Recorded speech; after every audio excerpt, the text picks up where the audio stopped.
Students हम बात करेंगे properties of vectors in plane. मतलब कि जैसे कागज का टुकड़ा है, ये प्लेन की एक पिक्चर है, ठीक है। ज्योमेट्रिकली जो हम डिफाइन करते हैं प्लेन को, वो एक अनडिफाइंड, मतलब हम डिस्क्राइब कर सकते हैं कि प्लेन एक फ्लैट सरफेस है जिसका कोई एज नहीं, ठीक है।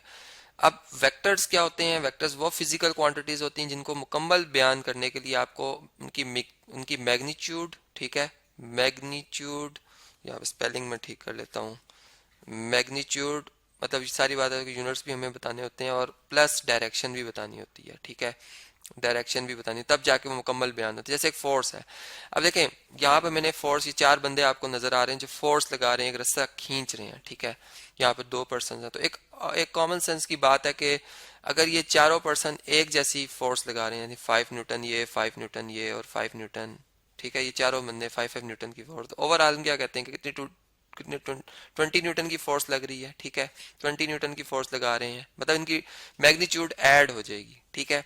अगर ये एक ही सीध में खड़े हैं, एक ही सीध में खड़े हैं, तो अब दूसरी बात ये कि वो ऑब्जेक्ट जिसको ये घसीट रहे हैं उससे भी हमें पता चल जाता है, ठीक है, कि वो चूंकि उसका भी कोई वजन है, वजन रखती है चीज, और फ्रिक्शन भी मौजूद है, जमीन के साथ उसकी अटैचमेंट है, तो वो उस लिहाज से भी हम इसे कैलकुलेट कर सकते हैं कि कितनी फोर्स ये लगा रहे हैं, ठीक है। तो कहने का मकसद ये है कि अब जो हम प्रॉपर्टीज समझने जा रहे हैं वो कुछ यही है कि अगर हम फोर्सेस की मिकदार को बढ़ा देंगे तो जारी बात है कि उनकी जो मैग्नीट्यूड है वो इंक्रीज करेगी, ठीक है। मतलब मैं यूं बात कर सकता हूं कि F1 एक फोर्स है, ठीक है, जो कि 5 न्यूटन है, और प्लस F, बल्कि यूं इधर इधर मैं इस तरह से लिख देता हूँ कि एक और फोर्स है F2। F2 एक फोर्स है जो कि है 6 न्यूटन, ठीक है, 6 न्यूटन। तो अब इन दोनों की जो एडिशन है F1 और F2, अगर ये एक ही लाइन में होंगी, एक ही लाइन में होंगी, तो इनकी मैग्नीट्यूड क्या हो जाएगी, इंक्रीज कर जाएगी, ठीक है। मतलब F1 और F2 को अगर आप इंक्रीज कर दें तो 5 न्यूटन प्लस 6 न्यूटन, एक खास डायरेक्शन की मैं बात करूं क्योंकि फोर्सेज हैं और वेक्टर्स में डायरेक्शन का बहुत अहम रोल होता है, तो यहाँ पे 11 न्यूटन आ जाएगा।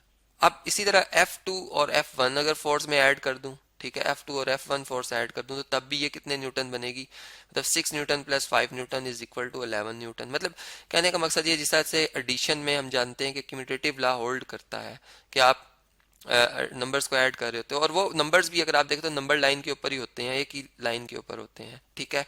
अगर वो एक लाइन पर ना हो तो फिर ये बात होल्ड नहीं करती है। क्यूमुलेटिव लॉ के मुताबिक जो हम बात कर रहे होते हैं नंबर्स को हम ऐड करके इस बात को समझ रहे होते हैं, ठीक है। तो जैसे 2+3 करें या 3+2 करें, मैग्नीट्यूड हमारी क्या बनेगी, 5 ही बनेगी, ठीक है। तो इसी तरह हमने देखा कि जो वेक्टर्स हैं, अगर एक वेक्टर है A1 एक वेक्टर, और जो हमारे पास A2 है वो दूसरा वेक्टर है, तो इनकी एडिशन आप जिस मर्जी तरतीब में कर लें, A2 में A1 ऐड कर दें वेक्टर, ये इनका जो रिजल्ट आएगा वो सेम आएगा, ठीक है। वो रिजल्ट क्या आएगा जी, वो सेम आएगा। तो ये एक बात हमें पता चल रही है, ठीक है, ये बात आपको क्लियर हो गई है। तो क्यूमुलेटिव लॉ जो है वो वेक्टर्स में भी एग्जिस्ट करता है, और ये अंडर एडिशन उनकी ये प्रॉपर्टी होल्ड करती है। जैसे आप क्यूमुलेटिव लॉ आप जानते हैं कि 2 - 3 और 2 मतलब 3 - 2, ये दोनों आंसर इक्वल नहीं होते, इसी तरह वेक्टर्स में भी इक्वल नहीं होते हैं, ठीक है। मतलब एडिशन में तो क्यूमुलेटिव प्रॉपर्टी होल्ड करती है, लेकिन सब्ट्रैक्शन में क्यूमुलेटिव लॉ जो है वो वेक्टर्स में भी होल्ड नहीं करता, और वो प्रॉपर्टी हम जानते हैं। और मैंने इनके लिए वाज़ेह रहे कि जो मैं एक बात आपसे कह रहा हूँ कि ये सेम डायरेक्शन में, या इनकी जो लाइन है, लाइन ऑफ एक्शन है, वो सेम होना चाहिए, ठीक है, सेम लाइन ऑफ एक्शन, ठीक है, लाइन ऑफ एक्शन या लाइन ऑफ डायरेक्शन, ठीक है। मतलब मैं यूं बात कर सकते, कार है, एक कार, चले यहाँ पे हम बनाते हैं, कार है जिसको क्या है, दो पर्सन फोर्स लगाते हैं, ठीक है। तो ए पर्सन और बी पर्सन दो फोर्सेस लगा रहे हैं, बी और ए। अब मैं ए प्लस बी लिखूं या बी प्लस ए लिखूं, जो ओवरऑल मुझे रिजल्टेंट में आर फोर्स मिलेगी उसकी मैग्नीट्यूड वही रहेगी, ठीक है। ये बात हमने यहाँ पर समझी। इसी तरीके से अब इसे नेक्स्ट अगर हम देखें, सेकंड प्रॉपर्टी हम कह सकते हैं इसे, सेकंड प्रॉपर्टी वेक्टर्स में वो ये है कि एसोसिएटिव प्रॉपर्टी भी होल्ड करती है। मतलब इसी बात को अब मैं थोड़ा सा मतलब जल्द इसको समराइज करता हूँ कि एक ट्रक है, कार को हम घसीट रहे थे, या 3 बंदे बुलाने पड़ गए, ठीक है, फर्स्ट करें 3 पर्सन को हमें बुलाना पड़ गया, ठीक है। A person, B person, C person, ये फोर्स लगा रहे हैं एक ही डायरेक्शन में, मतलब, और जो जो इनकी मैग्नीट्यूड बनेगी जो कि इस गाड़ी के ऊपर असर डालेगी कि ये मूव करे, ठीक है, मैं इस तरह से बात करूं, तो रिजल्टेंट जो हमें मिल रहा है वो सेम रहेगा। मतलब मैं यूं बात करूंगा कि पर्सन्स यही हैं, ठीक है। अब ए की जगह बी खड़ा हो तो बी की जगह सी, सी की जगह डी, मतलब सी की जगह ए आ जाए। 3 पर्सन है फर्ज करें, या 10 भी हो जाए। इसी बात को फिर हम 10 पे अप्लाई भी कर सकते हैं, 50 पे भी। तो सिंपल पहले हम 3 से बात करते हैं एसोसिएटिव के लिए, ठीक है। तो हम ये कहते हैं कि अगर यू वी और डब्ल्यू हमारे पास वेक्टर हैं तो यू और वी वेक्टर्स पहले ऐड हो जाएं, ठीक है। यू और वी वेक्टर्स पहले ऐड हो जाएं और फिर हम डब्ल्यू ऐड कर दें, या V sorry U vectors as it is रहने दें, ठीक है। यू वेक्टर्स अभी ना ऐड करें, बल्कि पहले जो है हम वी और डब्ल्यू वेक्टर ऐड कर दें, तो तब भी हमारा आंसर सेम आएगा, ठीक है। फर्ज करें मैं कहता हूँ यू वेक्टर मेरा जो है वो 2i+6j है, ठीक है। वी वेक्टर जो है मेरा वो है 3i+4j, ठीक है। और जो मेरा डब्ल्यू वेक्टर है वो है i+6j, i+6j, ठीक है। अब मैंने ऐड कर रहा हूँ, देखिए मेरा लेफ्ट हैंड साइड और राइट हैंड साइड का आंसर सेम रहेगा। ये लेफ्ट हैंड साइड है, ये मेरी राइट हैंड साइड है। मैं भी इक्वालिटी नहीं लगा रहा, लेकिन मैग्नीट्यूड में मैं आपको समझाऊंगा। देखें यू और वी को अगर आप ऐड करें तो कंपोनेंट्स ऐड होते हैं, मतलब जो एक्स कंपोनेंट्स हैं, आई कंपोनेंट्स लॉन्ग एक्स एक्सिस मतलब जो है वो आपस में ऐड होंगे, इनकी मैग्नीट्यूड ऐड हो जाएगी।